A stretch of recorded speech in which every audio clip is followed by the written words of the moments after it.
people on the internet seem to be upset. They seem to think that the match review panel and so on and so forth are influenced, as I get darker, by John Wilkin. John Wilkin says something on TV, and apparently that changes what the match review panel are going to think. But that's obviously not the case. And even if we say this now, people still aren't going to believe it because they like conspiracies. No, it's clearly not the case, is it? They make their independent judgment. You know, and I can see arguments either way for it. You know, initial contact is probably on the chest, I'm guessing, and that's what they've determined. You know, he doesn't raise his elbow into initial contact. My argument would be that he doesn't keep his arm tight into his body. And he clearly uses it as a bumper. Now, a bumper is not illegal, but he ends up in the head. So for me, it probably should have been a penalty at the very least.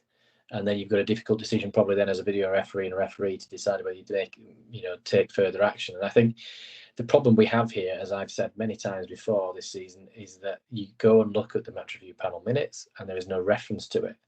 So there is no understanding or education to the general rugby league public as to why what is a major talking point from the weekend in relation to foul play, as to why that has not been sanctioned any further.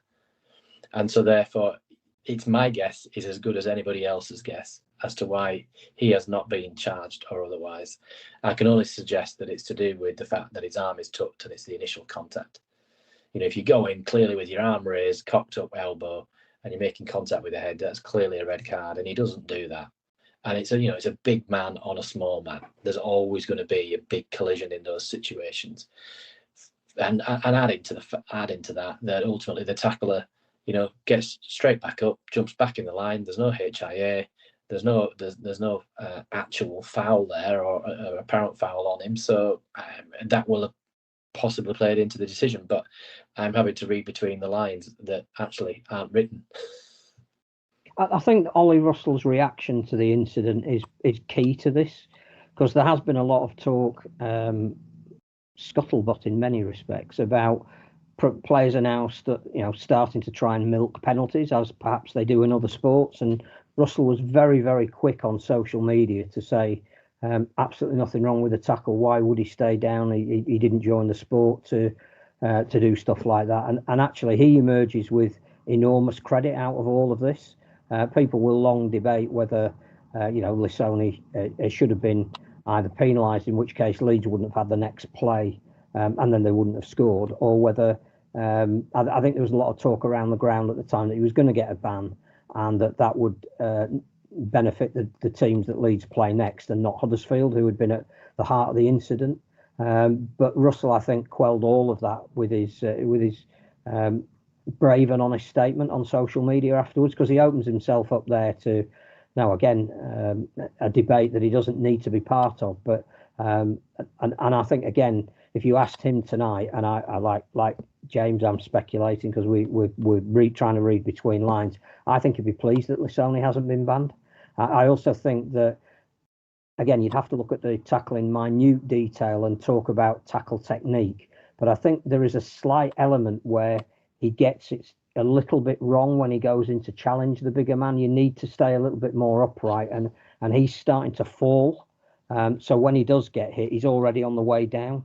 And I think he would acknowledge that if he had the opportunity to make that tackle again, he might approach it in a slightly different way. So, people will still say absolutely should have been banned, and we're none the wiser as to why he hasn't been. But I just think Ollie Russell is the winner in all of this. It's a fair point, Phil. I think just on staying upright, the challenge if you stay upright is if you then head clash as a defender, you're then in hot water. And the Yakkers, as far as I can gather, has got a grade B charge. I think it's only a fine on that occasion for head contact, and that is a head clash. I'm assuming, because I noticed a head clash in the game, and so I'm guessing it's that. So defenders are having to bend the backs to avoid head contact, and that, whether that came into it or not, whether they just got the technique slightly wrong. I've never made a tackle in my life, so I'm not going to stand here and tell people how to make a tackle. But I think it just shows how difficult it is to be a referee. Somebody's got to make a decision in live play. They get one shot at seeing it, and then not only that, even if it is given as a penalty, the video referee has the opportunity to review replays, but not endlessly. The match review panel has that, and even now people will probably contest whether that decision is correct or otherwise. So, it's far from clear cut in these situations. I think 3 of the occasions where the match referee went to the video referee, decisions were overturned, and that's quite rare. Was there an issue there, or was it just we're highlighting the fact that is the way we should go about it, and there was perfectly good reason to overturn those decisions? Yeah, I'm trying to remember each one. There was one for a double movement, but correctly overturned. In my honest opinion, and I said this to Marcus as the referee, that I thought it was a poor live call. I thought when I watched it live, it looked like a double movement. And so what video referees are told to do is look, part the live decision. You view the decision with a fresh pair of eyes and make your decision. Only if there is any doubt or lack of evidence do you then revert back to the live call. So Liam absolutely rightly gave a double movement on that occasion. There's one in the corner, I think, where he had to determine whether the heel had touched the line or not. And that is so tight, for a touch judge, ultimately has to make a call there. And there is sufficient evidence to say that the touch judge's decision of no try was incorrect, so therefore it should have been given a try. I can't remember what the other one was now. The one was a Huddersfield try in the corner that was disallowed because the ball had been dropped in the act of scoring. It was grounded on the touching goal line, yeah. And again, you only need one replay. You can clearly see that it's a wrong decision by the a live decision by the official. So that's ultimately why they have a video referee, to get the decisions correct.